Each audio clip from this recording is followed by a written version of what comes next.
Okay students, आज हम देखेंगे पाठ 7 मानवीय अधिवास। अब मानवीय अधिवास अर्थात मनुष्य के रहने का स्थान अधिवास। प्रस्तुत प्रकरण में भारत और ब्राज़ील इन दोनों देशों के अधिवासों के विकास, इट मीन्स उनका जहाँ रहने का स्थान है वो किस तरह से विकसित होता जा रहा है, तथा नगरीकरण की प्रक्रियाओं का, जो नगरीकरण है, शहरीकरण की जो प्रक्रिया दिन पर दिन हो रही है, तो उसका हम तुलनात्मक अध्ययन करेंगे। भारत और ब्राज़ील के दोनों के तुलनात्मक अध्ययन किया जाएगा और इस प्रकरण के अध्ययन से अधिवासों के विकास तथा नगरीकरण की दृष्टि से भारत और ब्राज़ील की समानता और अंतर का हमें आसानी से पता चल सकता है। तो चलिए हम देखते हैं। सबसे पहले भारत का अधिवास, भारत का भौगोलिक अधिवास। तो जैसे कि आप जानते हैं कि भारत में जलवायु में पाई जाने वाली विविधता, पानी की उपलब्धता, भूमि की ढाल एवं उर्वरता के कारण अधिवासों के प्रतिरूप में विविधता पाई जाती है।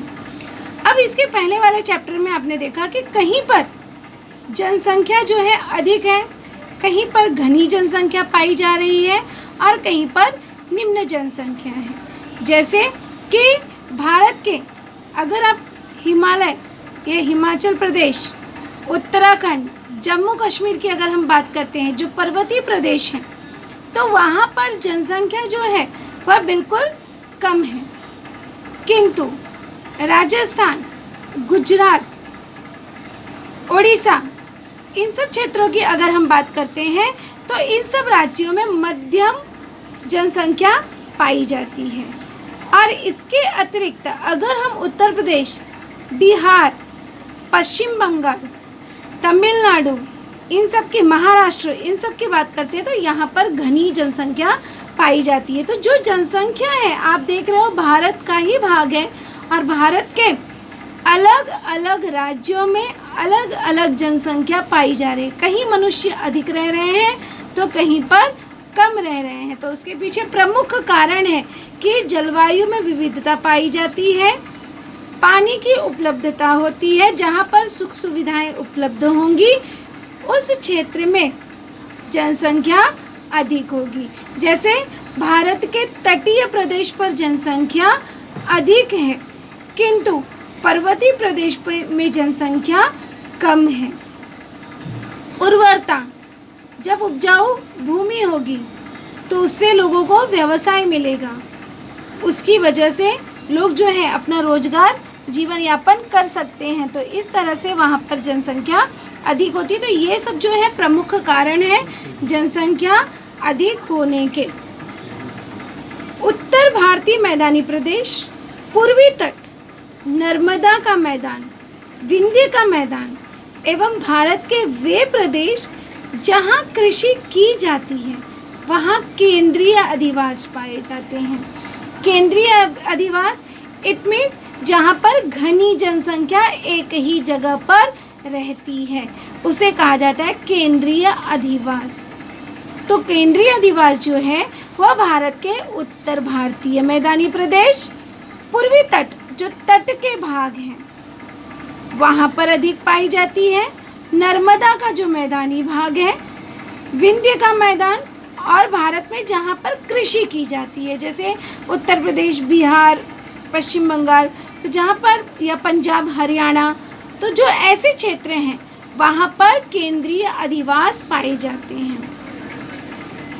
इसके विपरीत मध्य भारत का वनाच्छादित भाग, राजस्थान का पश्चिमी भाग एवं दक्षिणी भाग और हिमालय का ढाल वाला क्षेत्र जो है वहाँ पर खंडित तथा उतार चढ़ाव वाले प्रदेशों में भी मानवीय अधिवास विरल व बिखरे पाए जाते हैं। अभी जो वनाच्छादित भाग है, जहाँ पर वन अधिक है, या राजस्थान का जो भाग हो गया, या हिमालय की ढलान वाला भाग हो गया, ऐसे भागों में जनसंख्या विरल पाई जाती है और इसे कहते हैं प्रकीर्ण, इसे कहा जाता है प्रकीर्ण अधिवास। तो इस तरह से अधिवास जो है वह दो भागों में विभाजित है।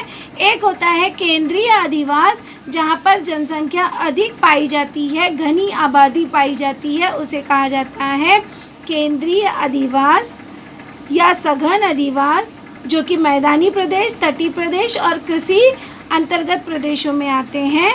और दूसरा है विरल अधिवास, या जिसे कहा जाता है प्रकीर्ण अधिवास, जो कि वनाच्छादित प्रदेशों, रेगिस्तानी भागों में और पर्वतीय प्रदेशों में पाई जाती है। अब यहाँ पर हम एक तालिका देखते हैं। यह जो तालिका है, इस तालिका में हमें देखना है कि कौन सी सुख सुविधाएं ग्रामीण में मिलती हैं और कौन सी सुविधाएं जो है हमें नगरीय भागों में देखने के लिए मिलती हैं, और कौन सी सुविधाएं दोनों जगह मिलती हैं। इट मीन्स वह ग्रामीण भाग में भी होता है और नगरीय भाग में भी होता है। तो सबसे पहले जैसे पेट्रोल पंप, अब पेट्रोल पंप की जो सुविधा है वह नगरीय भागों में अधिक आपको दिखाई देती है। गांव में भी जो नगरीय भाग है उन भागों में दिखाई देती है। गांव में पेट्रोल की सुविधा नहीं होती है। सिनेमा घर गांव में होता है, या तो बड़े बड़े मॉल में, शॉपिंग मॉल में हम लोग देखते हैं। साप्ताहिक बाजार, अब यह जो है दोनों जगह होता है। वीकली जो बाज़ार लगता है, यह जो है यह दोनों जगह पाया जाता है। प्राथमिक स्वास्थ्य केंद्र, यह भी जो है दोनों जगह होता है। पुलिस चौकी, दोनों जगह ये सुविधाएं उपलब्ध हैं। कलादन, दालन, फायर ब्रिगेड, यह जो है ज़्यादातर नगरीय भागों में आपको देखने के लिए मिलता है। ग्राम पंचायत, ग्राम पंचायत का भाग जो है यह भी आपको ग्रामीण भाग में देखने के लिए मिलता है। कृषि उत्पादन विपणन समिति, इट मीन्स जो कृषि उत्पादन बांटने का सामान की समिति होती है वह दोनों भागों में, ग्रामीण में भी पाई जाती है और नगरीय में भी पाई जाती है। प्राथमिक विद्यालय, दोनों जगह ये सुविधा प्राप्त है। माध्यमिक विद्यालय, यह भी ग्रामीण और नगरीय दोनों में।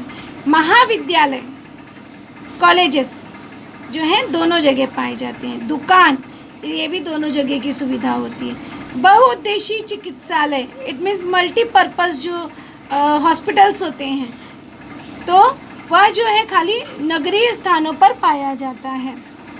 मेट्रो स्टेशंस, अभी मेट्रो स्टेशंस ग्रामीण भागों में नहीं पाया जाता है, यह ओनली नगरीय भागों में पाया जाता है। बस स्टैंड, बस स्टैंड तो दोनों जगह ये सुविधा उपलब्ध है। विश्वविद्यालय, इट मीन्स यूनिवर्सिटी, अभी यूनिवर्सिटीज़ जो है वह ग्रामीण भागों में नहीं होता बल्कि नगरीय भागों में ही दिखाई देता है। तो इट मीन्स इस तरह से हमने देखा कि कौन कौन सी सुविधाएं जो हैं हमें दोनों जगह देखने मिलती है और कौन सी सुविधा खाली नगरीय भागों में और किस तरह की सुविधा ग्रामीण भागों में हमें देखने के लिए मिलती है। तो इस तरह से भारत में अनेक प्रकार की सुविधाएं उपलब्ध हैं। अब इसी तरह से हम ब्राज़ील का देखेंगे कि ब्राज़ील में किस तरह के अधिवास, इट मीन्स किस तरह का मानवीय अधिवास पाया जाता है। तो जैसे ब्राज़ील में, अब ब्राज़ील में क्या पाया जाता है? ब्राज़ील में अधिवासों की शुरुआत यूरोप से आए साम्राज्यवादियों ने की थी। इट मीन्स जो ब्राज़ील में अधिवास की शुरुआत जो है यह यूरोपी जब आए तो उन्होंने प्रारंभिक अधिवास किया। इट मीन्स यूरोप से आए हुए साम्राज्यवादियों द्वारा ब्राज़ील के तटीय प्रदेश में प्रारंभिक समय में निर्मित अधिवास हुआ। ये अधिवास मुख्य रूप से ब्राज़ील के तटीय प्रदेशों में विकसित हुए।